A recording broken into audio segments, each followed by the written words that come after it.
This is a podcast by the News Minute, and you are listening to South Central. Hello and welcome to South Central, a TNM podcast where we put South at the center. I am Dhanya Rajendran, your host. We are recording on December 4th at 3 p.m. In this week's South Central, we'll talk about Cyclone Fengal, extreme rainfalls, and the lack of radars. We'll then move on to how journalist Mohammed Zubair is being targeted. And finally, we will look at Pawan Kalyan's politics. Is he a shapeshifter? Joining me on the show are Pooja Prasanna, my co-host and the reporting head of the News Minute, Hello. I'm back. and Leena Reghunath, a journalist and lawyer. She is now in Wayanad. Leena, welcome to the show. Hello. Joining us from the Chennai studio is Srikanth. Many of you may know him as the person behind Chennai Rains. He's an independent weather blogger. Hello. And the final guest on the show, joining us from the Bengaluru studio, is Tara Krishnaswamy, a political and public policy consultant.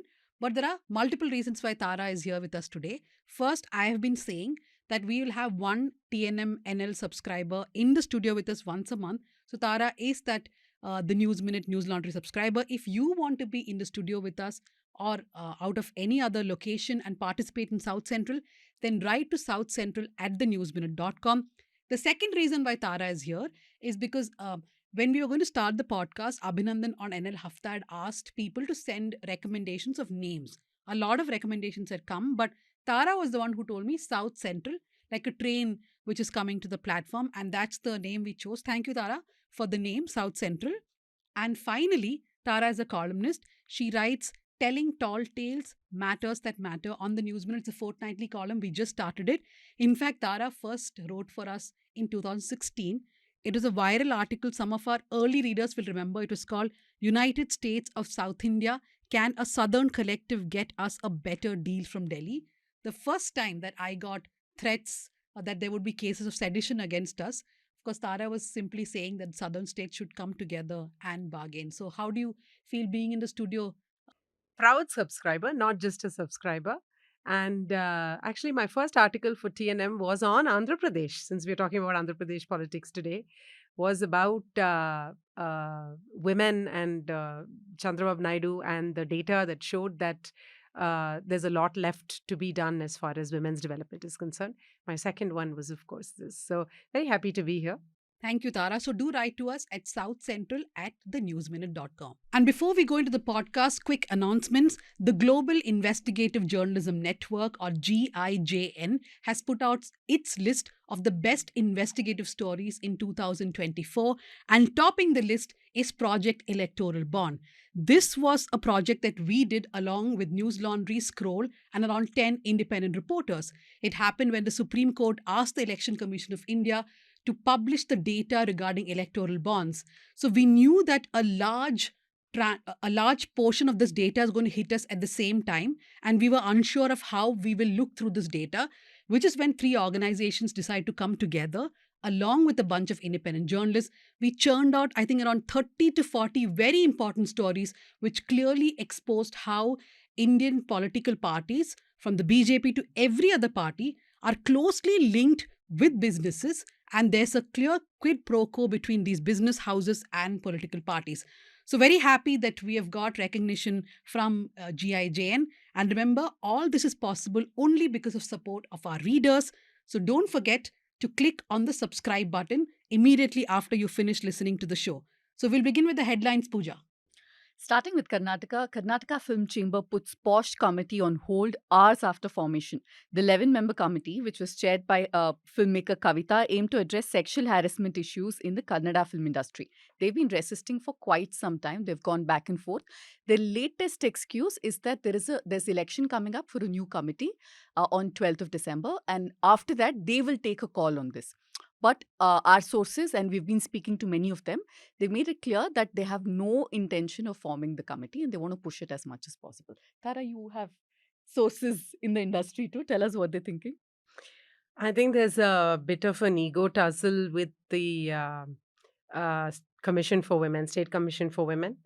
Clearly, the industry body, the film industry body, is entirely in the wrong. And the fact that she Nagalakshmi picked it up and pointed it out and got on their case, they've taken kind of touch to the quick, or, the male ego, or whatever it is, that they've decided that they're going to postpone it.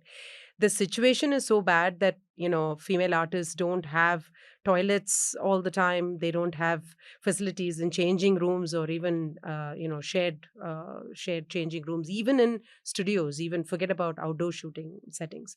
So, and of course, there's harassment all over the place. So it's really sad. What What's surprising is that none of these places, workplaces, think that it is mandatory for them under the law, if they have more than 10 employees, to have a posh committee. And even media houses in this country uh, still finds it difficult to have posh committees, and that's the unfortunate reality that we are dealing with. Yeah, Danya, you had covered the HEMA committee, how it was formed and the fallout closely. But how do you compare it with what's happening here? Because some of the excuses they gave are so ridiculous. They said that it'll cause some losses, and if there are complaints that come forth, movies have to be stalled, and that will also be it'll be the dent to the image. I mean, here they're resisting even the formation. In that way, I think Malayalam film industry is better, slightly. I really don't think we should call anyone better or worse. All of them are the same. Malayalam film industry was pushed into forming ICs because they had no option in life. But as far as Kannada is concerned, I find there is a basic confusion itself. Some of them believe that this is a HEMA committee. They don't understand the difference between a posh committee and a HEMA committee, so they're resisting. And just the audacity that there are people who would want to complain about sexual harassment, and you think, hello, that's going to cause loss to your movie, and they don't want to form it. So I hope that the Women's Commission really prevails, and after elections, they're forced to form this committee. It's the same excuse they use for hiring women when they pregnancy, things like that, right? If I hire a woman, she'll get married and leave, she'll get pregnant. It's the same. If we form a committee, we'll Yeah. get We'll complaints. sexually harass, but we don't want people to know Yeah, about it. yeah. Judge tells BJP leader H. Raja to be more responsible. Okay. Convicts him for defamatory posts. Now, the derogatory post that they're talking about, he'd made some statements against Periyar, Karunanidhi, Kanimoli. So, this is, the fallout of that statement. Moving on to Telangana. Telangana cop killed by brother, husband, alleges threats to intercaste marriage. This happened a month ago. The Telangana police constable, her name was Nagamani. She married Bhandari Srikanth. He belongs to the Mala community, which comes under the SE community, because of which, and it was against her family's wishes. So, only one thing that I want to note here is that when we are still reporting these cases, when we report these cases still, many organizations, sometimes even us, tend to use the word honor killing. I feel that that word has to be eliminated as much as possible because there is no honor about killing, right? The word has to be caste killing. Leena? Yes, for sure. I think there is no honor question of honor related here. And this particular incident, as such, from what I've read from news reports, is that she earlier, when the family opposed, they got her married to someone else, and that marriage didn't work out, and then she was divorced, and then she married this person that it the family, and more they were angry that she was asking a share in the property too. So I'm all these stories that are tagged as honor killing. I wonder what are the undercurrents that really lead to these kind of murder, whether it's property issues, whether it's monetary, financial things that lead to it. No, Lead to it. whatever the combination may be, caste, monetary, it's still not about honor, is what I'm trying to say. I don't know how that word originated, right? Honor killing. Neighboring state, Andhra, Jagan forced me to sell Kakinada port shares under threat. Businessman files CID case. A Hyderabad-based businessman has alleged that his some associates of former Chief Minister Jagan coerced him into selling his shares in the Kakinada seaport and SEZ to Aurobindo Infrastructure at highly undervalued prices. No, this is a actually very serious charge against Jagan Mohan Reddy, coming right at the back of what happened with the Adani US indictment, where the US FBI and others have alleged that Adani met with Jagan Mohan Reddy, and at that meeting there was an offer of a bribe, after which Jagan agreed for the solar power projects, right? In this one, the businessman's name is KV Rao, which is Karnati Venkateshwar Rao. He was a shareholder in the Kakinada SEZ, which is Special Economic Zone, and the Kakinada Port Limited. So the accusation is that there were several meetings to which he was called, and he was made to sell his shares to Aurobindo Realty, which again is a company which was involved in the whole liquor scam. I mean, they were alleged to be involved in the liquor scam. They also paid quite a bit in electoral bonds. All that reporting has been done. But since there is a case file and the CID is going to investigate it now, I feel there is going to be trouble for Jagan Mohan Reddy.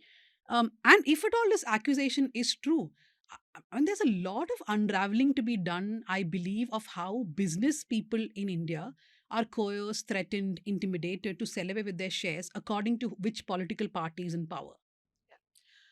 Tragic news from Kerala. 5 medical students killed after cars head-on collision with a bus in Kerala. The incident happened around 10 p.m. on Monday. That's when there was heavy rainfall. And some of the others on the bus, the passengers on the bus, also sustained some minor injuries. So this was a Tavera car with 10 medical students, right? MBBS students whose life, and of them, 5 lose their lives. What we need to remember at this point is that Kerala loses some 4,000 people on in road accidents, and there are close to 50,000 road accidents every year in Kerala. Become the third highest state with road accidents after Tamil Nadu and Maharashtra. And this is not even like very late into the midnight or very late into the night. It's I think 9:30 or 10 the accident timing that they reported is, and it's very unfortunate that the Kerala still can't come up with plans to how to implement the road safety measures there. Yeah, very worrying. Man fires shots at Sukhbir Badal as he serves punishment as guard outside Golden Temple. Now, he's the former Deputy Chief Minister of Punjab. He's safe, so we can make a little light of this. What fascinated me about this incident? Fascinated you? Yes, he was serving a religious sentence. He was made to stand guard outside as part of a sentence for him. I don't know what his crime was, but he has Z security. So the man who was arrested is apparently part of a non-active militant group called Khalistan Liberation Army. That's that. Now, something very amusing happened in Lok Sabha. Language row erupts in Lok Sabha. Nirmala Sitharaman says she was mocked for learning Hindi in Tamil Nadu. DMK hits back. Let's listen to what she has actually said before we get into discussing it. When even going to learn Hindi aside from my school, I was mocked in the streets. And I was mocked saying, oh, you want to learn Hindi? You live in Tamil Nadu, you eat the salt of this country, and you want to learn Hindi, that North Indian's Bhasha. These are words ringing in my ears. This is my lived experience. And who does that? Because of the political support which has been given in that state. Learning Hindi, learning Sanskrit are treated and perceived as learning some other fellow's language. And the words that they use are people who have come over to this land. Is Tamil Nadu not part of India?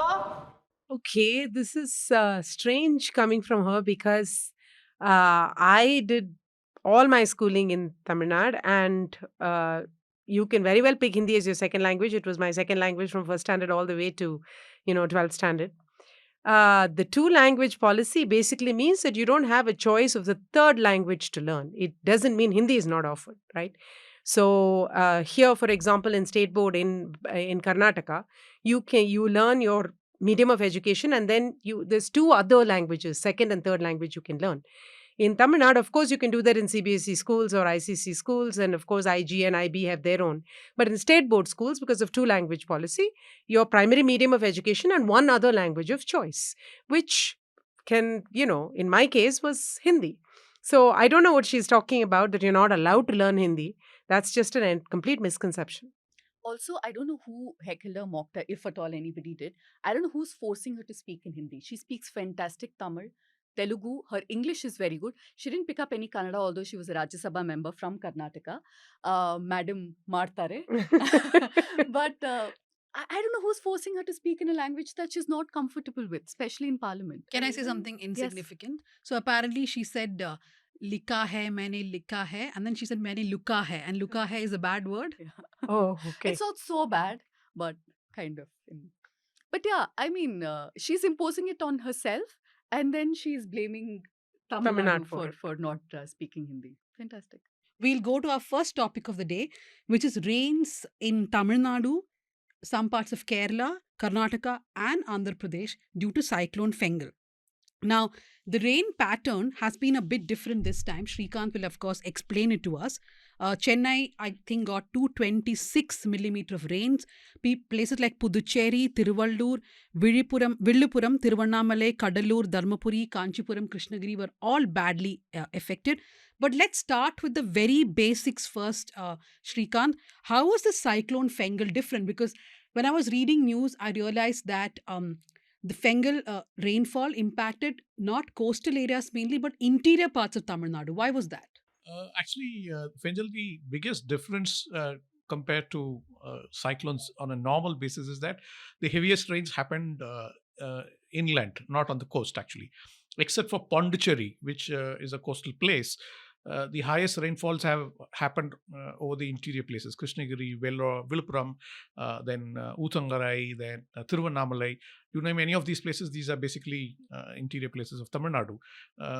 That's because it sort of decided to stay put in a place for almost 18 hours to the north of Pondicherry. So, the rain bands were continuous over the same set of areas, ended up battering all of these districts like Villupuram, Kadalur, Tiruvannamalai, Kallakurichi, Krishnagiri, and Pondicherry. Srikanth, was there a confusion with the predictions this time? Because at one point of time, it was said that this whole system will move towards Bangladesh, and suddenly it made a landfall near Tamil Nadu. What was the confusion in the prediction? I think the biggest challenge with Fedjal was that the steering was very suspect, to be honest. That's the reason why, as you mentioned, some of the models picked it up, taking it to West Bengal, Bangladesh, and Myanmar. Though, if you go by historical data, there's very little cyclone that goes that north normally, late December. But of course, when weather models show that there's a possibility, you can't ignore that. But eventually, it did align to a peninsular India landfall. But even then, the timelines were completely off. For example, it stayed put off Sri Lanka coast for nearly a day. And IMD initially said that it is likely to weaken into depression while making a landfall. And then the next day came up with saying that it'll intensify into cyclone and cross the coast, make landfall as a cyclone, right? So there were a lot of ups and downs, delays, change in tracks. I think as a weather blogger, this Fenjal was one of the toughest cyclones to track, honestly. Trust me. I've tracked Varda, I've tracked Gaja, I've tracked even Petai, which was supposed to give good rains to Chennai, but ended up going some 250 kilometers away from Chennai. So, but of all this, Fenjal, I think, is possibly the toughest one because of the very weak steering. I have two very basic questions, and I know that a lot of people are wondering. First is, who names these cyclones, right? That is There's a something. system where the names are picked in a lot. Read the News Minute. Yeah. I know. This is for the viewers and the listeners. Okay. My God. I think naming hurricanes, or that's how it's called in US, started way back in the 1900s itself. The reason why cyclones were named was in larger basins like Pacific and Atlantic, you have multiple cyclones at the same time, unlike India where you would possibly see one at a time, right? So people were getting confused which cyclone is likely to affect them. So the system was started to name cyclones, saying that this is the cyclone which is there near Florida, this is the cyclone near Barbados, like that. So people had better clarity. Early 2000s, IMD decided also to name cyclones. Incidentally, it becomes relevant to point out here, IMD is the regional warning center for North Indian Ocean Basin. So when I say North Indian Ocean Basin, it's from Somalia till Thailand, both Arabian Sea and Bay of Bengal. IMD is the nodal authority. So IMD decided to name cyclones. So the way IMD went about it is that they asked names from the ring of Indian Ocean nations. So it started from Yemen till Thailand. Each of these countries sent a list of names which they wanted as cyclone names. So we follow a system where it is alphabetical based on the countries. So, for example, last cyclone was Dana, which was named by Qatar, and then subsequently it became Fenjal, which is named by Saudi Arabia, and the next one is, I think, Shakti, which is going to be named by Sri Lanka. So it basically follows the pattern of the alphabetical order of the countries and the names given by the various countries. So that's how cyclones are named in North Indian Ocean Basin. That's Bay of Bengal and Arabian Sea. So I was wrong. I have to go back and read the News Minute article. What is your second basic My question? second basic question, again, I know the answer to this because I read News Minute. But for those who wonder why in the months of starting October to December, there are so many cyclones, especially hitting one side of the Indian peninsula, right? Bay of Bengal, not so much the other side. Can you explain that phenomena to our listeners? The Indian Ocean, basically North Indian Ocean, has two cyclone seasons: April, May, and October, November, December. Typically, between June and September, uh, there's very little cyclones, and between January to March, there's hardly any cyclones. That's because the cyclone season is over the South Indian Ocean. Uh, Between June and September, there's very little cyclone because there's a very strong easterly winds at upper levels at 10 kilometers altitude, which basically does not allow a cyclone to be built, the convection to be built and strengthened. So June to September, you don't have cyclones normally. So that leaves the two periods, April, May, and October, November, December, as the two seasons where the easterlies are weak, and it allows, or rather, the easterlies change to westerlies, so it allows cyclones to intensify and form. And fortunately or unfortunately, the northeast monsoon season coincides with the cyclone season, October, November, December. And incidentally, just to add, I'm not going to call it as correct you. Cyclones do form in Arabian Sea as well during October, November, December, but roughly the ratio is 2:1. So Bay of Bengal throws up more cyclones compared to Arabian Sea, but of late the numbers are increasing in Arabian Sea as well. Srikanth, what is the situation of the radars? I remember in 2021-22, there was a lot of controversy that Tamil Nadu had just two radars. I think one of them were not functioning. Where do we stand now? Is our weather prediction really where you would envisage it to be? Where you would say that this is good? We have enough nowcasting and forecasting? Then, honestly, if you see, for a country like ours, a tropical weather country like ours, I think we should aim for roughly a radius of not more than 200 kilometers. So any city or any town, any place in the country should be within 200 kilometers of a radar. Now, if you look at, say, for example, Tamil Nadu, parts of Tamil Nadu is not in the 200-kilometer radius, especially the ones around Krishnagiri, Dharmapuri, and say parts of Salem district, etc. Right? Similarly, if you see Bangalore is not under any radar in the 200-kilometer radius. West Coast, for example, Mangalore is not in any radar. The closest radar is Kochi, which is about 250 odd kilometers, and the other side in the north, which is Goa, which is again about 250 odd kilometers. Right. So as far as Tamil Nadu goes, you're right. We were having issues with radar then, primarily because the DWR, the first of the Chennai radars, sort of outlived its life, so it was not working. Now it has been refurbished and it's working. In between, we had another radar which was installed at the NIOT campus, Pallikaranai. But that's an expand radar, so it's got a lesser range. But yes, while we have two working radars in Tamil Nadu now, which is Karaikal and Chennai, ideally we would love if, say, for example, the entire state is covered within the 200 kilometer radius, which means that we need something around Ramanathapuram and one around Salem. The Tamil Nadu government is working on installing these two radars as part of their own efforts to increase nowcasting in the state. I suppose IMD has, I think, Shobha, the union minister, when she had raised that question, I think she was answered saying that Bangalore is going to get a radar soon by IMD. So I suppose in the coming days, we would possibly see better coverage in South India. Leena, this was a problem in Wayanad also, right? When the Wayanad landslides happened, there was a lot of criticism that there is not enough prediction being done, and also it's not timely sometimes. Yeah, I was reading this excellent News Minute report by Jisha Surya that was written soon after the Wayanad landslides, where she talked about how the predictions went wrong.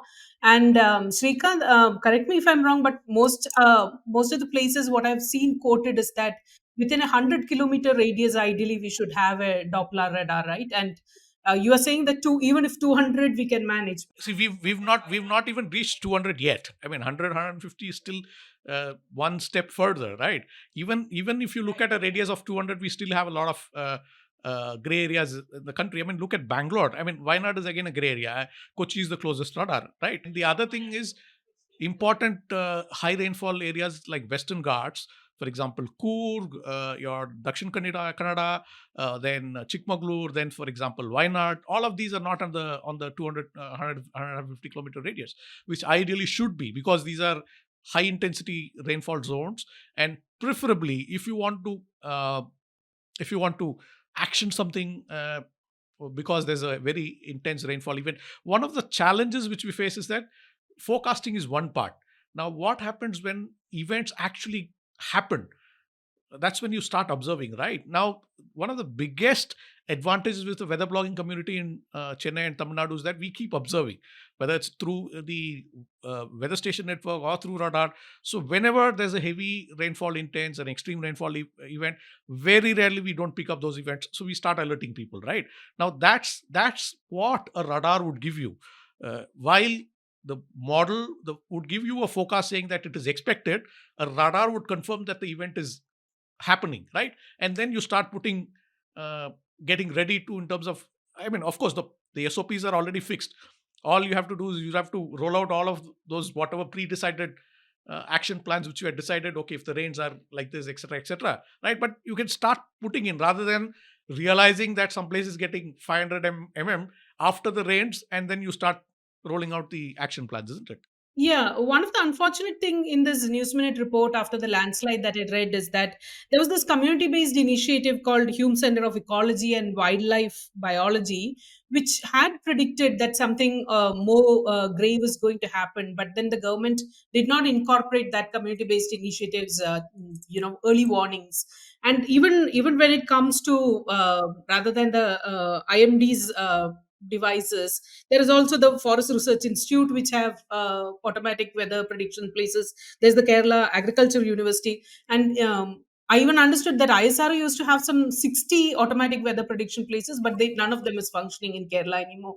But there is no integrated place to use these information from community-based places and other places to, get a better reading from bloggers, etc. To use that to, to avert the I mean, damage. unfortunately, data is something which is, I don't know why we want to hide data in India so much. I mean, all of these government institutions use taxpayers' money to install these weather monitoring systems. Put it out in the open. There are so many people who would love to look at these data, and some of them would use the data to ensure that alerts are given, right?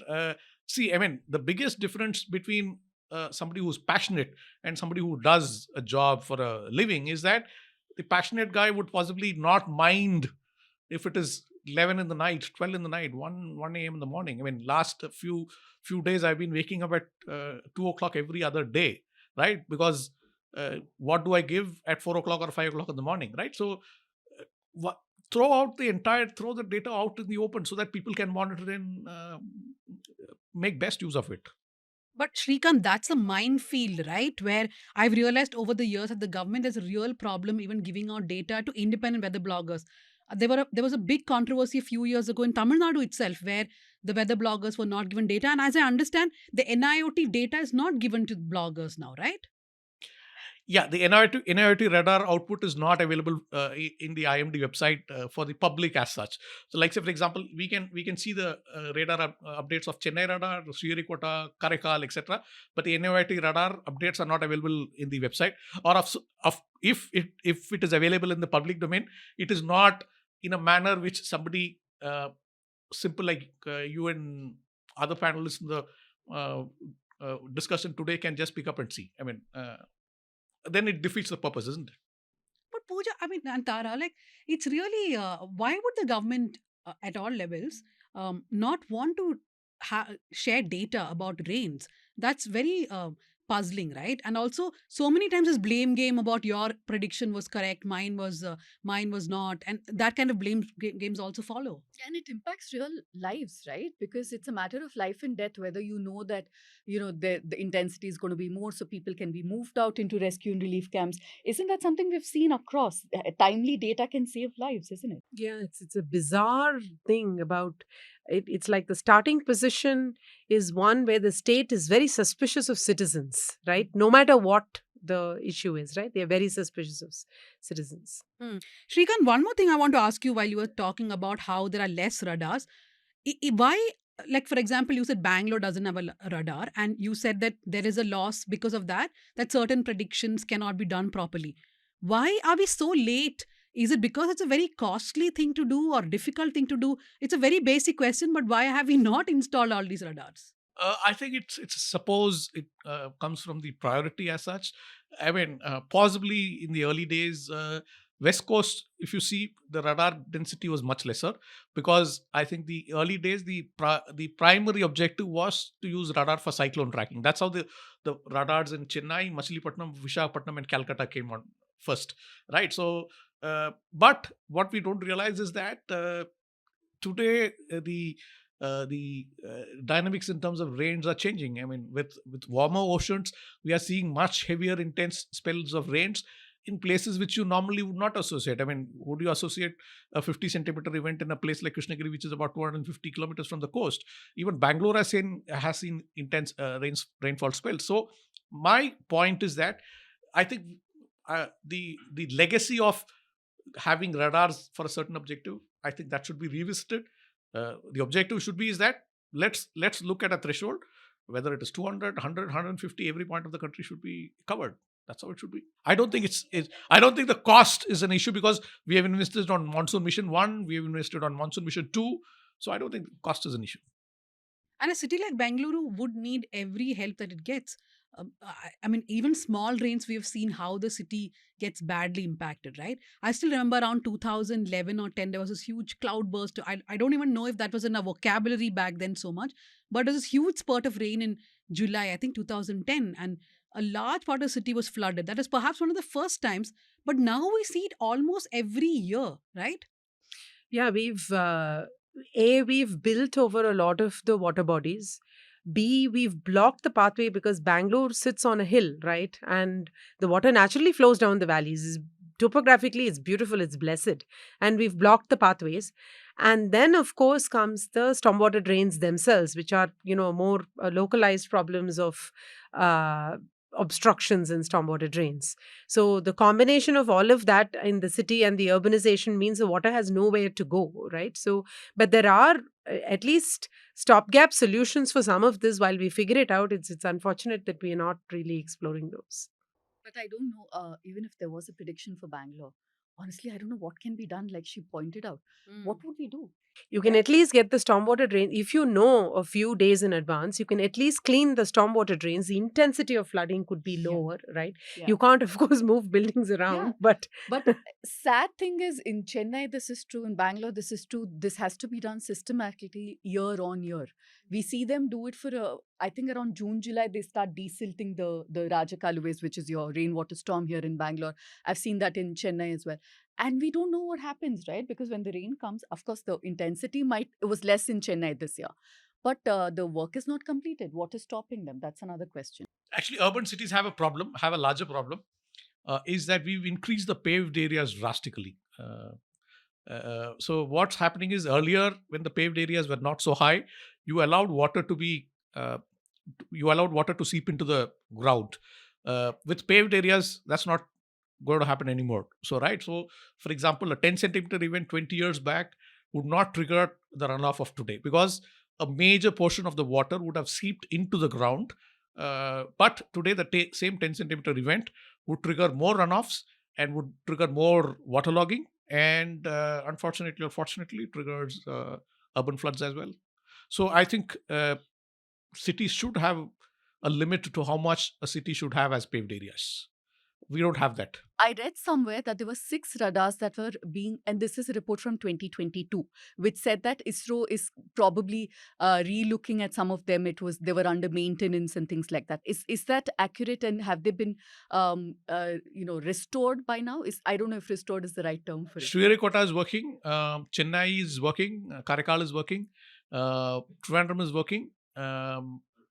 Kochi is working, and Goa is working. But they don't all update at the same intervals. I think Srikanth works once an hour. I think in Trivandrum's case, it's not available during the night. I might be wrong if it's changed now, but at least last I know, it does not work in the nights, right? So ideally you should have all working at the same schedule so that it's consistent, right? So, for example, Karaikal and Chennai gets updated every 10 minutes, right? So, I don't think all the other radars get updated in the same 10 minutes. So, there are issues, but I think it is getting addressed also. But the question is timelines. How long would it take? And I think even this getting addressed is happening only because there is so much of outrage after every rain, every flood, right? People are continuously asking questions. So it's also up to us, the media, people, to keep asking. Otherwise, this will never be priority. Like Srikanth was saying, it's all about prioritizing. And I think the only reason why it's a bit of a priority now is because of the outrage cycle. Leena, you've been wanting to say something? No, I was also wondering that why weather forecasting hasn't been getting the priority that it should have is because in the earlier times that this information was only required for farming. Is that the sense that, and because even though they put food on our table, that whatever concerns them is always low priority in this country's financial planning, right? So is that one of the reasons that weather forecasting so far hasn't got the kind of technological updates that it should have got? Is something I'm wondering, Srikanth. No, as a country, I don't think we attach importance to weather, right? So we are not a Yeah. weather-wise community. We are not a weather-wise country. That is a universal thing, right? Climate change. No. I don't think. Look at say for example, US corporates spend so much money trying to be weather aware, right? Because they take business decisions based on that, right? So, for example, there are companies, private weather companies, which offer services to corporates to give them long-term weather forecasts so that their business planning can be done. Say, for example, a theoretical or a hypothetical example. Now, say, for example, you're an AC manufacturer, right? Would you not want to know how a summer would be? Whether the summer would be hotter in north first, or would it be hotter in south first? I mean, you can't shift ACs from one state to the other just because it's hotter today in Hyderabad, right? So imagine this amount of decision making, business intelligence you can generate with some of these weather information, right? But we don't. That's why I'm saying, as a country, I don't think we attach chalta hai. So if I get wet, right? So, and that's the reason why it becomes very difficult to do a probability based forecast in this country. Because when I say today Chennai is likely to get very heavy rains, people erase that likely from their mind. They will read only as Chennai is going to get heavy rains or very heavy rains, and tomorrow they'll come back and ask me, boss, you said it is going to rain very heavily, it did not rain, right? So Srikanth, do you get trolled? Do you get trolled for your tweet, Srikanth, that it's going to rain today and it didn't rain? yeah, Okay. absolutely. So, yeah, thank you. So, I think that's a new word, right? Weather aware. Like we tell people, be politically aware. We have to be weather aware. The only thing that I was thinking about while we were discussing all this is that I am very happy that I am not a junior reporter because poor junior reporters are made to actually follow cyclones.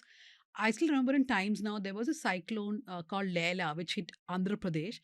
And my boss, whose name we will not be taking, said that Can we call him Voldemort? we will chase the cyclone. And I still remember a headline saying Dhanya chases Leela. So, when I sometimes think of making a list of 10 stupid things you've done in your life, I try to find this old video of Dhanya chasing Leela, but I can't find it. Thankfully, those archives have been deleted from YouTube. But the kind of stuff that people out there are made to do, right? Especially people who are reporting. I do feel bad for them because in such weather, they are made to stand out, bring news for you. So let's also appreciate all those journalists, media houses who have put themselves out there, and all those people working on the streets, whether they are from electricity department, whether they're the cleaning staff, whoever Forest it is. department clearing trees that get cut. So kudos to everyone who's out on the streets actually helping people in whatever way possible. Thank you very much, Srikanth, for joining us here on this My discussion. pleasure, Dhanya. So we're going to move to our next topic, quite a serious one, in fact. This is about Alt News founder Mohammed Zubair being targeted again. And there is also Nadeem, who's a part of the Association for Protection of Civil Rights, which is APCR. Cases have been booked against both these people, making very serious allegations. I'll quickly go into what is the case against Zubair. So on October 3rd, Zubair had posted a thread on X, which had 3 videos. These videos were about Yati Narasimhanand. He's a priest of the Dasna Devi temple in Uttar Pradesh, a very controversial, polarizing figure who is well known to make hate speeches. So, what Zubair had done is that he posted a video in which this Yati Narasimhanand was asking for the prophet's effigies to be burned. I think a few people were supporting this priest, which is how Zubair ended up putting two more tweets below that in which he posted older videos. These videos were from 2021 and 2022. And mind you, Zubair had clearly written that these are older videos. Those who are supporting Yati Narasimhanan should know that he has said such things before. So he posted two videos. One video was about this priest saying extremely derogatory stuff about women politicians. I did listen to it. We cannot even repeat the stuff that he said. And he specifically made fun of women who joined the Samajwadi Party. Then there was a third video in that same thread where this Yati Narasimhanand is making fun or making demeaning remarks, actually not making fun, about Prithviraj Chavan. So these are the three tweets. Now, there was a case filed against Zubair by a man who is part of this Narasimhanand Trust. He, in fact, filed a complaint saying that Zubair's tweet incited people to hold protests against the priest. And initially, there was a case filed against him under various sections, which is 196 for promoting enmity between two groups, 228 for fabricating false evidence. I'm not sure how that even applies. Of course, even not even the first section, but this is even more outrageous. Then section 299 for outraging religious feelings, section 356 for defamation and criminal intimidation. So Zubair had approached court asking for relief for quashing this FIR, which is when the UP police go and inform the court that one more section has been added to the FIR, which is section 152, or acts endangering sovereignty, unity and integrity of India. This is a serious act which can even get a person up to life imprisonment. So we have seen how Zubair has been targeted time and again by multiple governments, including the union government, the UP government, etc. But the problem really here is a section which is used against him, 152. Yeah, I just was remembered Vrinda Gover's lines where she said the section 152 is sedition on steroids. In the old IPC, when they were looking at striking down the sedition because it's a colonial era law that we have carried on into our times and has no place in a new democracy or a democratic country, and this is mostly often only used to harass people, journalists or people who critique the government. So the idea was that when the new laws would be framed, that this section would not, or this offense wouldn't have a place in it. But here we find it all over again, a crime of a graver nature, a non-bailable offense at that, being charged again on journalists and people who speak the truth. So there are hate speeches there in what Zubair has pointed out. There are more criminal speeches there, but for pointing it out, he's been charged with now sedition. Such an unfortunate turn of events there. Yeah, there was a lot of noise, like you rightly said, right? When the new BNS, Bharatiya Nyaya Samhita came, that it's a progressive set of laws. It's doing away with sedition, but it's, pardon my cliche, but it's old wine in a new bottle, right? And a little bit more. And to the fact that it's been used against Zubair, who has been targeted 5 times since 2020. There have been 5 FIRs and different sections, IT, even POXO in one case. We'll get into what those cases are in just a bit. But the fact that a fact checker again and again is booked goes on to show how those in power are so averse to anybody correcting their misinformation. And it's no wonder that, it comes at a time when India leads the world in terms of the most dangerous place for misinformation, where it's doing maximum damage. I'm sure all of us have been at the receiving end, right, Tara? Where as journalists, as activists, we're putting out facts, but we get targeted for it. Do you also have similar experiences? Absolutely. I mean, in fact, Dhanya referred to United States of South India. That was just derived from the allocations as per the Finance Commission formula. And there have been numerous other things like that. where people are challenged. I myself have been challenged, even though it is just data coming from the union government or the state governments. The unique thing about the sedition law in India is that regardless of who is in power, they in any state they seem to be using the sedition law to go after dissent. The sedition law typically has been, had its birth in countries where you have the church and a crown, right? Where you don't have a popular elected government. And the minute you have an elected government, and so the fear was that when you have a church and a crown, if people are against the church or against the crown, there might be violence, there might be like a bloody coup kind of a thing, overthrowing and a transfer of power. There is no chance of that happening in a democracy, right? Because the whole point of a democracy is a peaceful transfer of power, and that it is not a problem we've seen in most democracies, certainly not in India. Of course, the US seems to be special on that count. But you would think that democratically elected governments, because they have the popular mandate, will be secure. They can easily do away with this sedition law, because where is the question of being overthrown? Your power is not really being threatened. So what if somebody says that you're wrong, or you're doing the wrong thing? But the other strange thing, I think, is the judiciary. We have such a surplus of prisoners, and our prisons are so overcrowded. Apparently, 8 out of 10, every 10 prisoners is an under trial, right? So you don't have space, right? And then you have over 90% pendency when it comes to sedition cases. So it basically never comes to trial. And then when it does come to trial, the conviction rate is less than 2%. So this being the case, why would the judiciary not take a very, very stern view? Because the minute you say there is pendency, everybody knows if you have a case in India and it goes to court, you're going to wait forever and you'll never get your verdict. Nobody wants to go to court, right? And the judiciary is always blamed for it. And they are, people are always like, oh, they take long lunches. Oh, it's shut. Oh, they've given another, extension, whatever. So when there is so much angst against the judiciary, why won't they stand up and say, stop filing frivolous cases, especially the state, right? I mean, why do we even have laws to protect state? Laws exist to protect citizens from state. Any laws that protect state should just unilaterally be thrown out, right? State doesn't need protection. We created it to serve us. So we are the ones that need to be, and we gave them all the powers. So we need to be protected from overuse and abuse of power.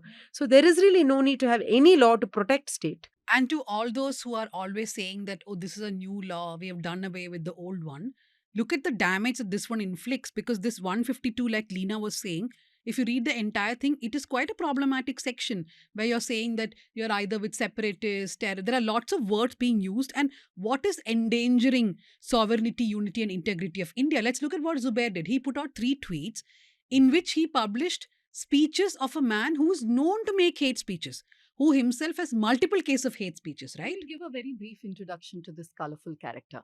I'm going to try and be as restrained as possible, and it's quite a challenge.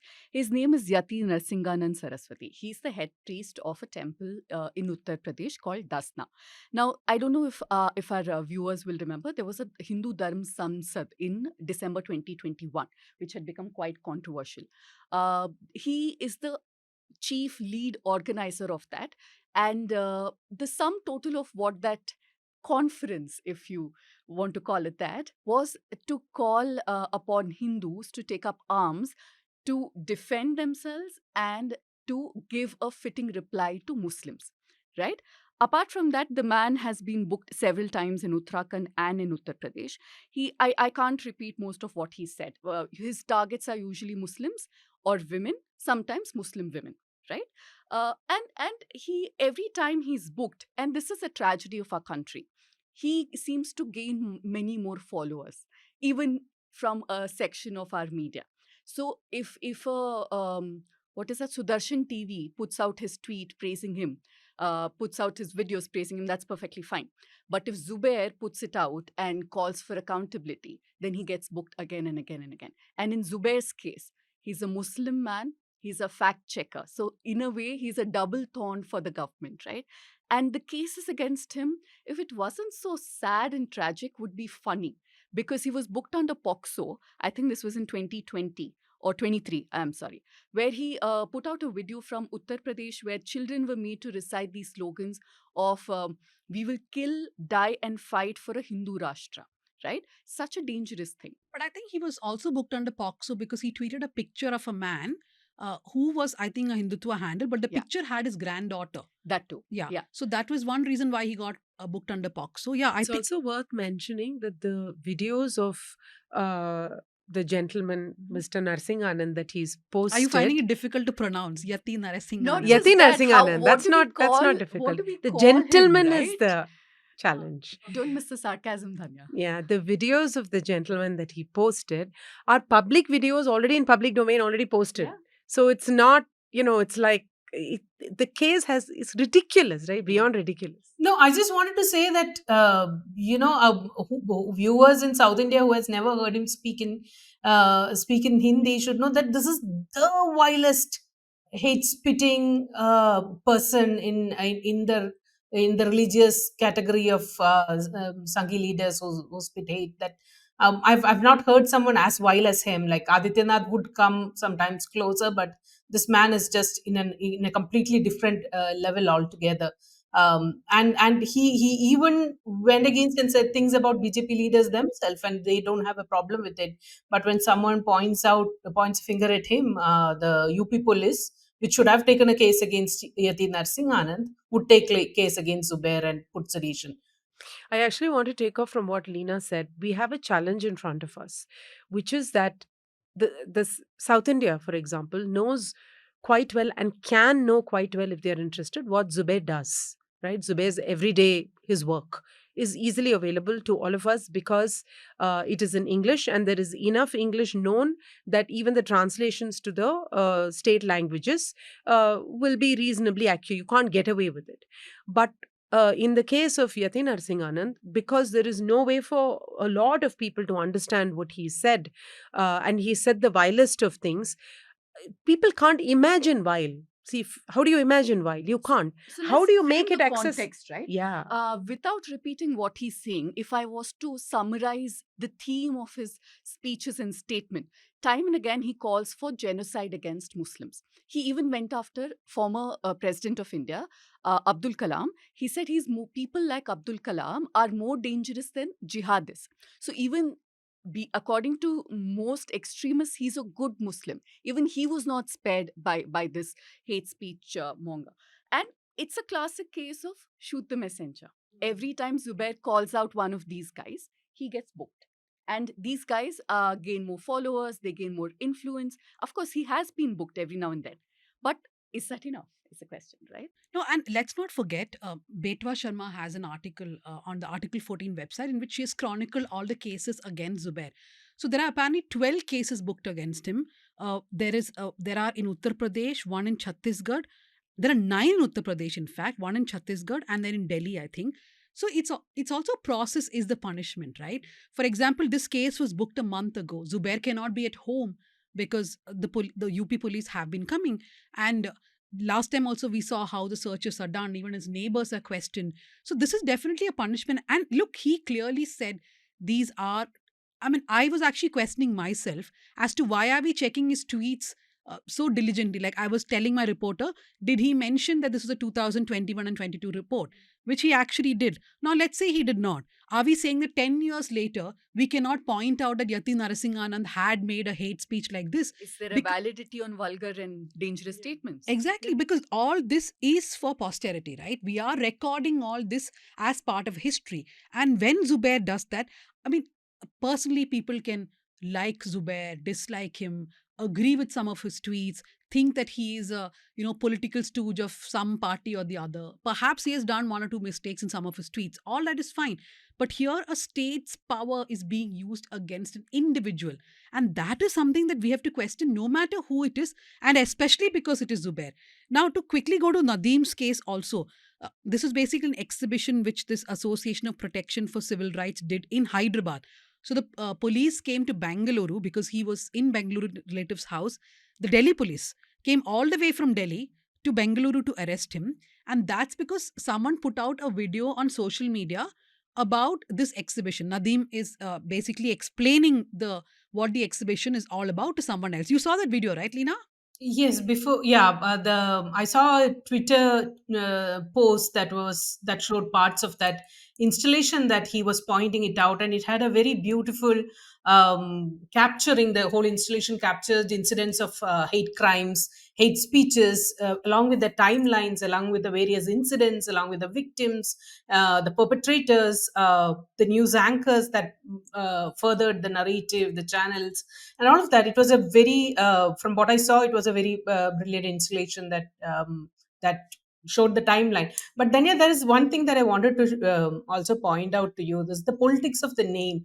Now, when you asked why Zubair pointing out that article that was there a few years old, how does that get problematic now? I'm just reminded of a case of a fellow journalist who's been charged under UAPA, and I'm not going to name.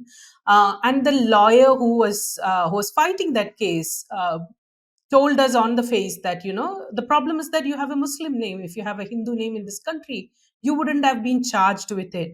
And I think in the case of Zubair and Nadeem, that common, he the lawyer of course said it as a joke, but the reality of that statement stays in my mind all the time, that if you have a Muslim name in this country, whatever you do can turn into an offense, whereas with a Hindu name, that part of your life gets a bit easy. And that's the unfortunate reality of the time. I think it's a step even further. It is not just if you have a Muslim name, we're going to come after you. It is, we will make an example of you, because we need to instill fear in others, because it goes against their narrative to have anyone who can rise up against them. Then your whole strongman narrative is broken, right? You can't be the strongman of a community if the other community throws up people with courage, who are seen to be acting with courage. I want to close this discussion. Also, just Leena talked about a particular case and was a journalist, was booked under UAPA. I know the case that she's talking about. And I was there in that room when that comment was made. No, I don't think so. But I was there in another room where the same case was discussed. And the sad part is that the state where this journalist is booked, we have seen governments changing. Different parties have come to power, and nobody has helped. Not even one public prosecutor, advocate general, whoever it is, who have had the powers to tell the court that, look, we will pull this case back, or, that there is not enough evidence. They have not done it. They have allowed this journalist to be crucified for years with this UAPA case. So the Congress can say all it wants that, oh my God, we are against sedition. Rahul Gandhi's one big promise in the manifesto was that he will remove sedition. But I would suggest that Rahul Gandhi look at the sedition cases which are still running in courts in states governed by the Congress and by their alliance parties. And there are so many. And why have they not done anything to see that the state does not participate in these cases? Okay, so this was a very serious discussion. Unlike sometimes we try to bring in some banter, but it was completely impossible this time. The third topic will definitely have a lot of banter, because it is about a very important politician in South India Profound now. politician. A profound politician, Pawan Kalyan. Pawan Kalyan, the leader of the Jana Sena. People have been asking us to discuss about Pawan Kalyan ever since South Central's was started, which is only 3 episodes long, the 4th episode, but still. So Pawan Kalyan has been giving a lot of interviews recently, especially after the Tirupati Laddu controversy. And one of his most viral videos in the last week is where he has gone to Kakinada, where there is a port and there is a special economic zone, as was mentioned in the beginning of this podcast. And he was basically looking at the smuggling of rice. And he goes on this boat and then he says, seize the ship. So that became extremely viral. All his fans, all his supporters have been sharing it. Now, for those wondering, why is Tara there in this discussion about Pawan Kalyan, I will let her reveal the truth. Tara? You sound very impressed with the whole seize the ship, Dhanya. Of course. Seize the ship. That Shall is we so give out the dramatic. disclaimer right away? Dhanya is the person who comes closest to a supporter to Pawan Kalyan on this panel. She has a bit of a soft corner for him. But let's she will reveal. Yeah, let's hear from Tara first. Well, I got pulled into briefly working with him when he started Jansena, and he convened what is called the Joint Fact-Finding Committee around the Andhra Pradesh was claiming dues as a result of the state Vibhajanam, as they call it, or the state division into Andhra and Telangana. A certain amount of, because Hyderabad revenues were going away, a certain amount of revenues were being demanded, a certain amount of funds were being demanded for the state, which on the floor of parliament, if you recall, Manmohan Singh had committed, the Prime Minister had committed, and then when the BJP government came in 2014, they flat refused to honor that commitment. So at that time, that was a live issue, and Pawan Kalyan had convened a joint fact-finding committee with a lot of the intellectuals in Andhra Pradesh and other places. But he had been fascinated by this whole federalism-related work that I was doing, so he had called me to be part of that and also have long discussions on federalism.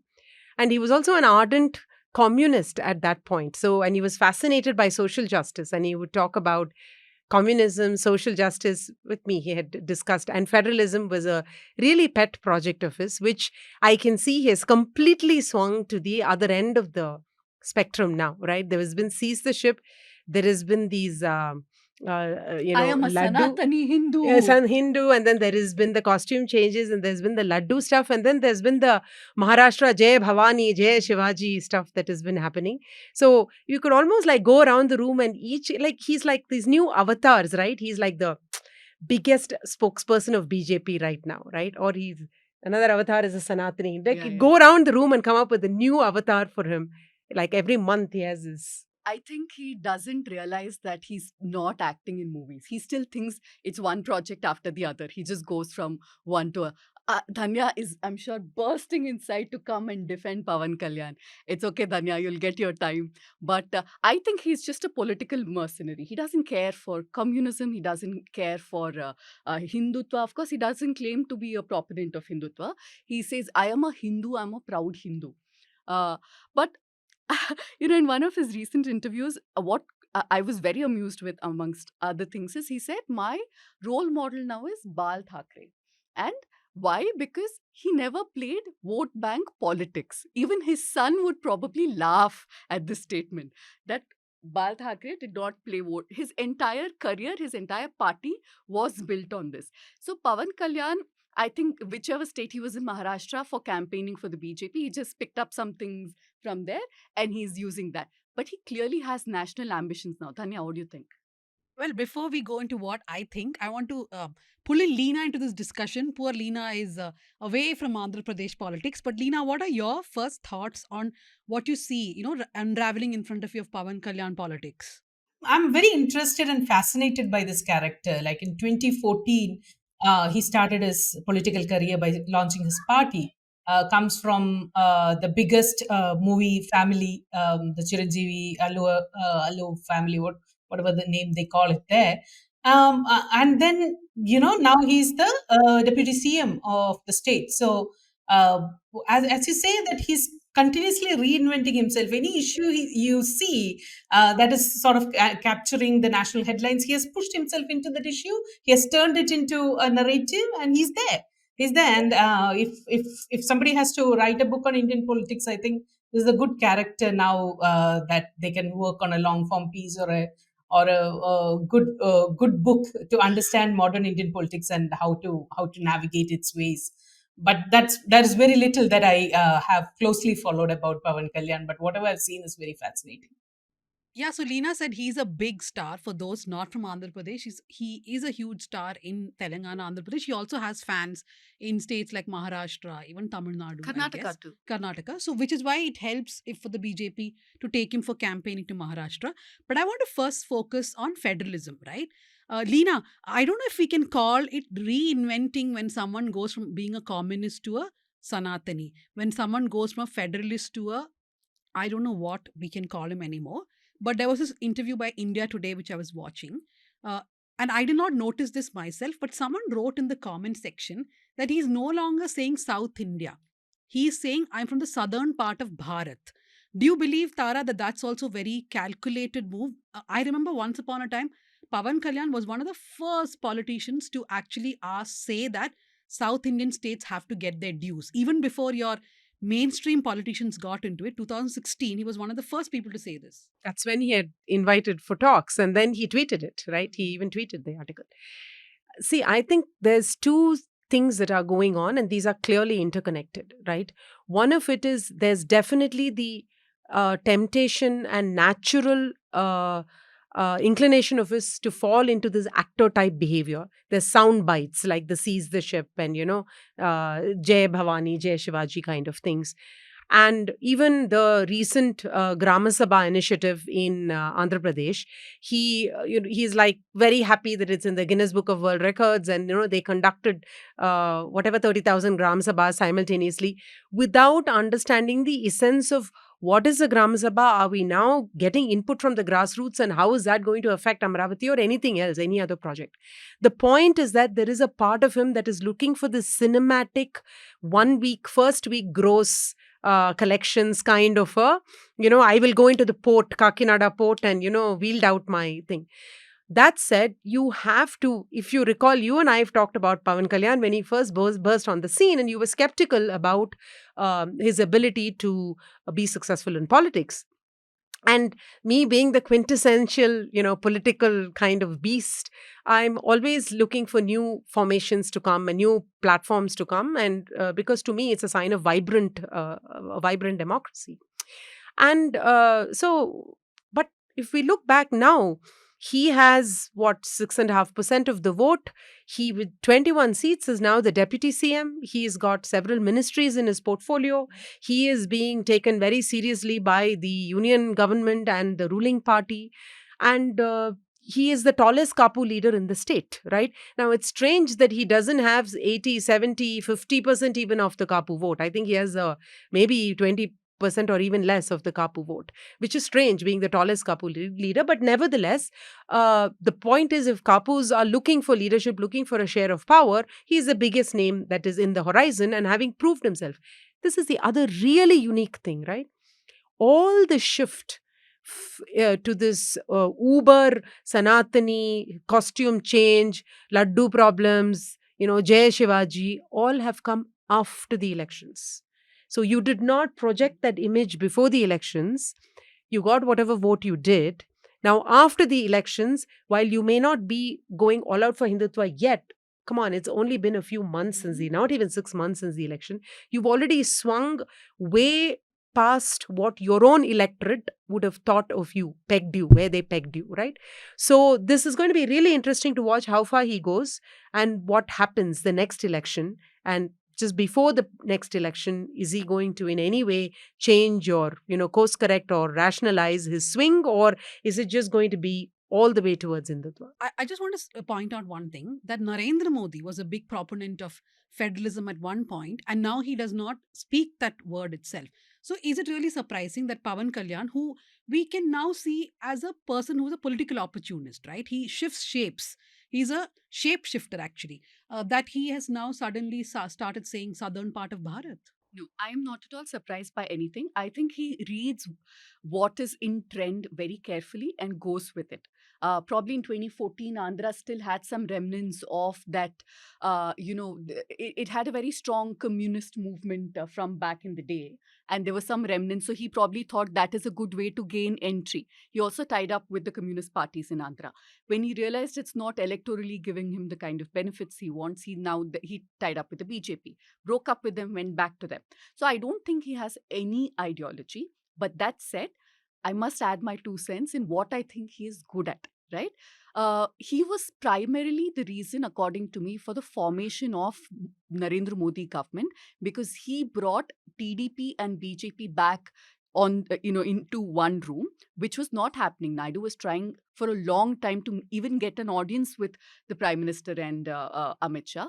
And Pawan Kalyan was the man who made that happen. Finally, we saw how the numbers went, and it is because of TDP that NDA could form the government. So in that sense, he's very crucial for the formation of NDA. He was smart about how things went. Second thing, I think what you said about how post-elections there is this avatar. I also think somewhere by doing all this, he's preventing the growth of BJP in Andhra. If he can... I actually differ there, yes. Yeah. If he can prevent them into coming, then if there is already an alternative to BJP's Hindutva, he already has a huge fan base, which we fear is also becoming more radical by the day. BJP will not find a space. Who will they attack? How will they attack? No, but that depends on what Pawan Kalyan's future is going to be, right? One, does he think of himself as someone who will be taking on the BJP, or what about that he sees the BJP as his enemy, or like the rumor is that maybe 2 or 3 years down the line he will take over the BJP in Andhra Pradesh and merge his party. We don't know what the future lies, but I want to quickly go to some other things that he has been saying. And because Pooja has been continuously introducing me as that person who is a Pawan Kalyan supporter, etc., I just think that he has played politically well. I did think in 2014 he would be a failed politician. When I met him for the first time, I thought, okay, fine. This man has deep thoughts about certain things, but I don't exactly understand how that is going to convert into politics, right? Which is the first conversation I had with Tara back then. But 2019, no victory. In fact, they contested in 137 seats and they won just the Razol seat. And now look at they've won all 21 seats. Of course, it's the magic of the coalition or whatever. But he was the person, like Pooja said, brought the coalition together. So 100% politically, he's been strike smart. rate. No, definitely better than his brother Chiranjeevi. He has been politically smart. But all the stuff that he is saying now are very stock Hindutva leader stuff. Now, a few of his quotes. Uh, what is it? We can't say Hindus are tolerant, but they are supple. Why people who comment on Hindutva do not have the guts to comment on other religions? Why do they talk about minorities in India, but they do not talk about minorities in Pakistan and Bangladesh? Then his favorite one, which he's been repeating, Hindutva is being attacked in the name of secularism. Yeah, this shows this is in line with the national ambition that you guys have been talking about, right? The shape shifting of this. But what worries me also is that this is the person who started with getting someone like Tara on board to understand concepts and all that, and then you shift to this extreme is something. So look at the political somersault that national ambitions can get you. That you end up saying something in the early phase of your career, and then you end up saying these. But yeah, these are playing to the gallery, and I don't know whether the ambition is to stop BJP from getting into his area, his vote bank, and appealing to them, or is it just to get into the bigger party machinery that will take him into national relevance. So, a couple things So I'll I say. really Couple things I'll say. One is I disagree with Dhanya's comment on, Modi also started with the development and Federalism. federalism.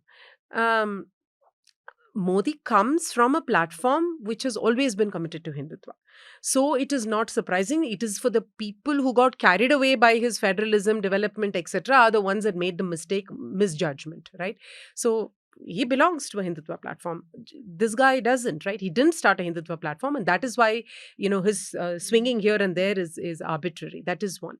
The second is that it is when he formed the fact-finding committee, and in those times, it is not me, it is so many people that he invited, including Muslim scholars and professionals that he invited into that committee, and who happen to be Muslim. They're scholars, right, of whatever. So the economics. So the point is that he is definitely changing, and it's a change of convenience is how I look at it.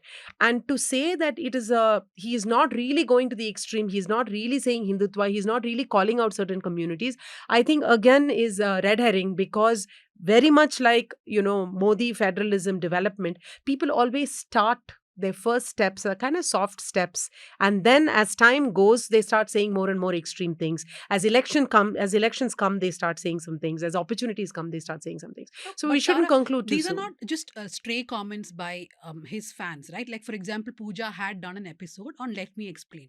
So, for some of the things on that episode, I'd actually spoken to a Pawan Kalyan fan online, and he is the one who sent me a lot of the videos. That's when I realized that some of these things that he says, right? Why is Hinduism being attacked and not other religions? He's been saying that since 2017-18. And I was telling Pooja it would be factually incorrect if we say that he suddenly started it. So that guy was saying correctly that Pawan Kalyan has been saying some of this stuff for a long time, but we did not notice it perhaps because he was not in a position of power then, right? But the other thing is that um, so they keep saying that, but he does not criticize other religions. He's not somebody who hates other religions. You are saying that it's a red herring. Let's not take it seriously. Because over time, things will change. He's given you evidence that he will change, right? He's But gone there is from also basic communism to this. personality involved here, right? Ideology, he's not from that.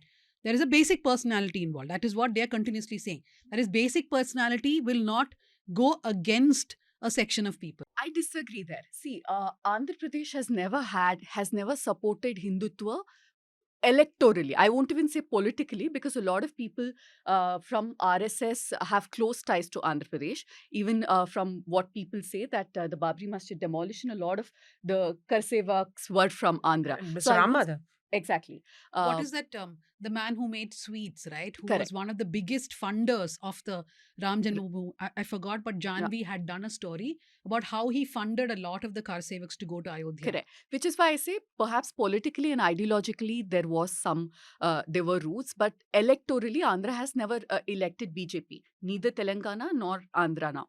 So I think he's testing waters. If it works, he will up the ante closer to elections. I don't think it means that he is not rabid enough. He is. He will become anything that you want him to be, only if there are takers.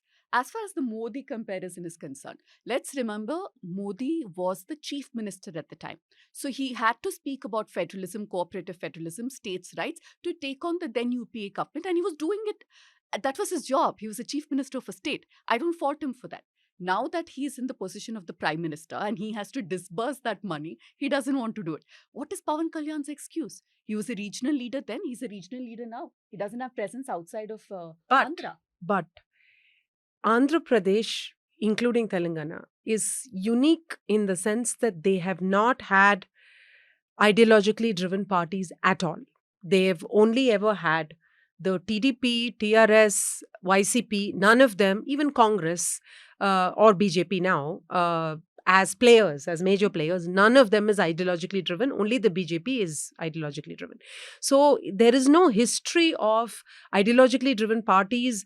And if you go back to, political parties are but a reflection of the polity itself, of the people, of the electorate, then it reflects that the electorate is not looking for ideological firmness the way it is in Kerala. At least, there is at least one of the parties is very ideologically oriented, in Tamil Nadu and so forth. In Karnataka too, we don't have an ideological orientation of parties at all. We've never had, and Andhra is like that. Now, the other difference is that the Telugu states have never had a strong federalism movement either, right? In any way. They have not fought for any aspect of federalism, whether it's fiscal federalism, whether it's cultural federalism, linguistic federalism. It's odd because United Andhra was the first linguistic formation in the country. So it actually was born basis language, but it never, and in fact, even the TRS, the entire Telangana movement is in certain ways a very, very federal thing, a recognition of local culture, local rights, local language and so forth. But the federalism has never been an article of faith for the governments there, for any ruling party, for the government. No party has, ever spoken that way about federalism. So that's very easy for someone like Pawan Kalyan to naturally veer towards, I'm going to see what works and then go with it. But given the economic state that Andhra currently is in, and I know that at least in the last 3 consecutive elections, the special category status that was promised on the floor of the House but was not put in the in word has been a very important theme. Jagan's YSRCP came to power on that platform.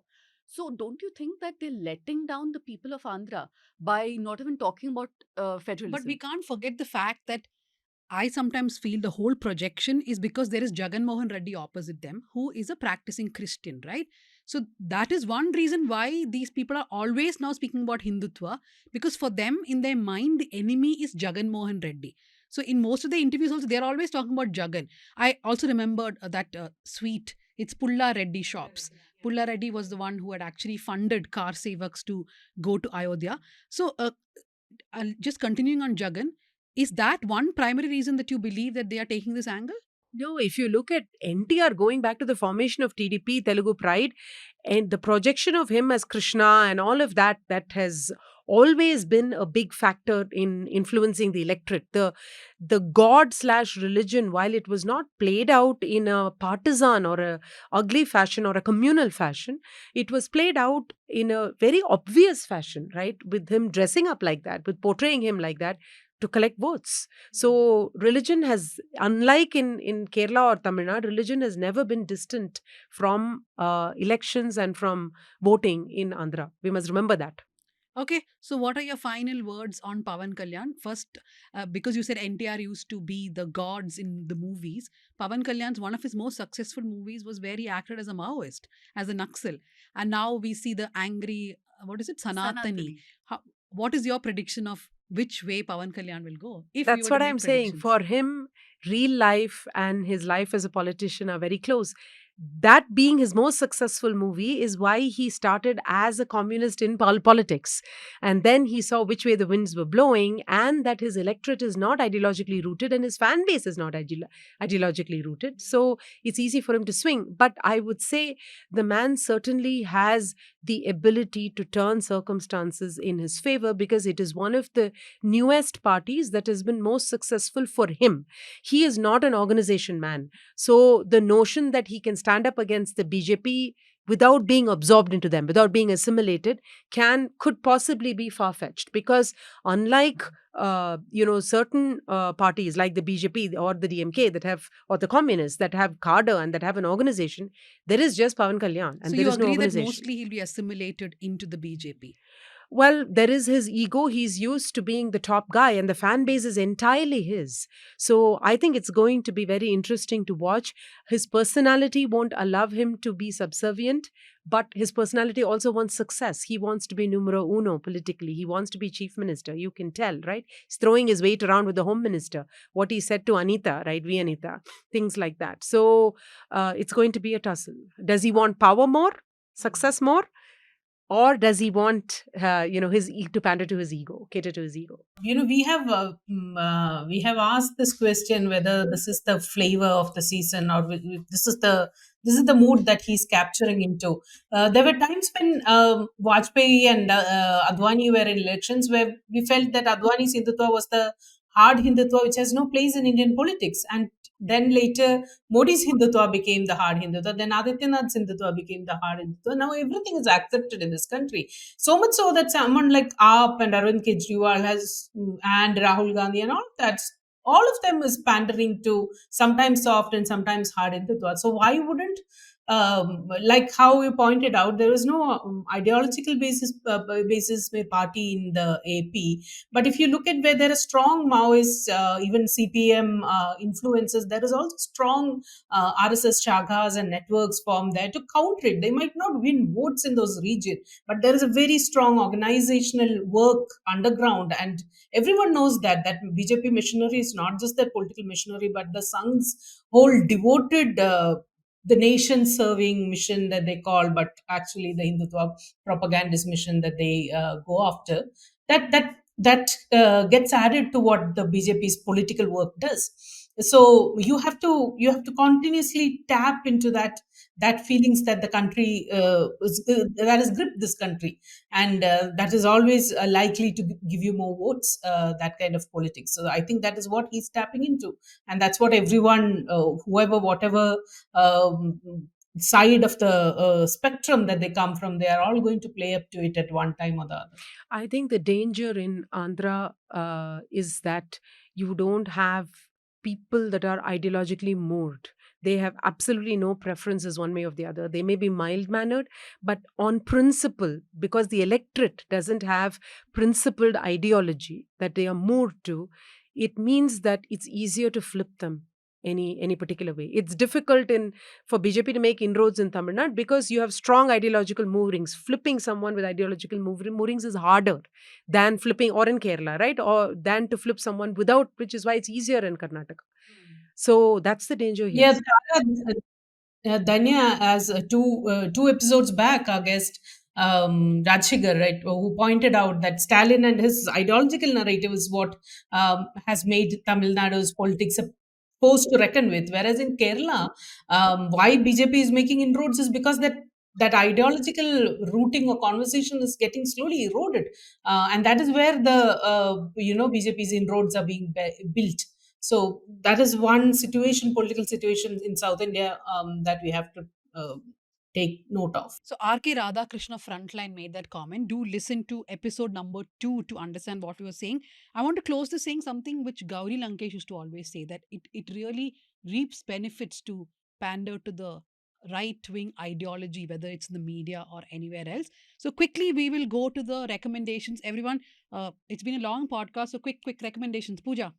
I want to recommend a series of books, not one. It's by this author called Jean Sassin, and she's written a bunch of books. The most famous of them, Princess: A True Story of a Life Behind the Veil in Saudi Arabia. But all of them talk about, we speak about women's rights in Saudi Arabia from a very outside perspective, probably when they're allowed to drive or not allowed to drive.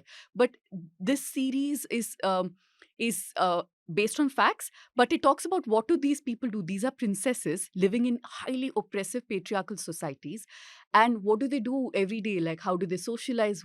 What are their lives like? Do they have allies amongst men? Because is the entire country, the men of the entire country, patriarchal? How do they reach out to them? Is this what is called quick recommendation? Yeah. You should have finished after the It's second line. It is 6 series that I'm summing up. It is quick recommendation, but it's amazing. It's great read. I recommend that you all read it. Yeah. So usually I read development policy oriented books, feminism. Very interesting person. Yeah. So after more than a decade, I'm reading fiction, and I went back to fiction. I've only read one other book by this person, but I'm so impressed that I think he's the best author in the whole world.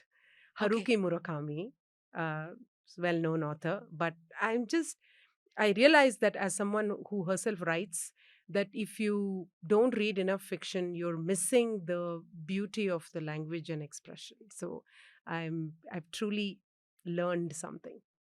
Leena, let's stick to the language quick. That'll be very difficult. It's December, so I'll have to recommend Caravan's Media Issues. Its latest is out, which looks at Reliance and how it's influenced the media scene. It's written by one of the best long form reporters in the country, Sagar. So I would recommend you to read that particular issue and all the other older December Caravan Media issues. Dhanya Rajendran is yet to be profiled by it, but there are all other media houses that you can find. I don't want to be profiled on Caravan because I have not seen any Caravan profiles which say nice things about a lot of people. But I should say Caravan should definitely award Leena, considering she left the job a couple of years ago. She still diligently recommends Caravan articles. Therefore, best employee forever of Caravan, Leena Reghunath. My recommendation, I want to actually give a book as a recommendation. I think even adults can read it. There is an author called Hina Khan. She's a Pakistani. She's written the story called More to the Story. It's an adaptation of Little Women. It's a very nice book. She has other books called Amina's Voice. So if you are into reading kids books, not kids actually, teen books, please read it and do buy for your children. That's my recommendation. The recommendation I'm going to give today is not something new. It's an old book, very famous book by Kalki, Ponniyin Selvan. The reason why I'm going to give the recommendation is that people read the novel as something about Chola and the history and the prince, kings, power, politics, power, struggle, everything. But as a weather blogger, to me, weather is a very important character in that novel. If you look at how it starts with Puduvellam, which is basically when Kaveri is in spate, and from Viranam, he uses weather events to build the narrative across the novel. Do read the novel again. You will realize why I am saying weather is a very important character in the novel. But before I go, I just want to say that today we published a very important story done by my colleague Harita Manav. It's about these fake call centers. You must all be getting these calls saying that there's a courier sent in your name with drugs inside, or there's an SBI card of yours. But have you ever wondered where these calls come from? So she's spoken to 7 Malayalis, and mind you, they're all graduates. They were all graduates who were looking for a job in Thailand, etc. But they were trafficked to Cambodia, locked up in these call centers, tortured to make these calls, and they finally escaped. So it's a really great story in which she also talks about the history of why Cambodia is now a center of these call centers. So try read it. There's also another story by Nidarshana Raju from Chennai, in which he looks at how child welfare committees, which are supposed to look after the interests of children, are actually doing the opposite, because, surprise, surprise, the child welfare committees do not have any rule when it comes to a father and mother. When there's a domestic violence issue, who will the child go to?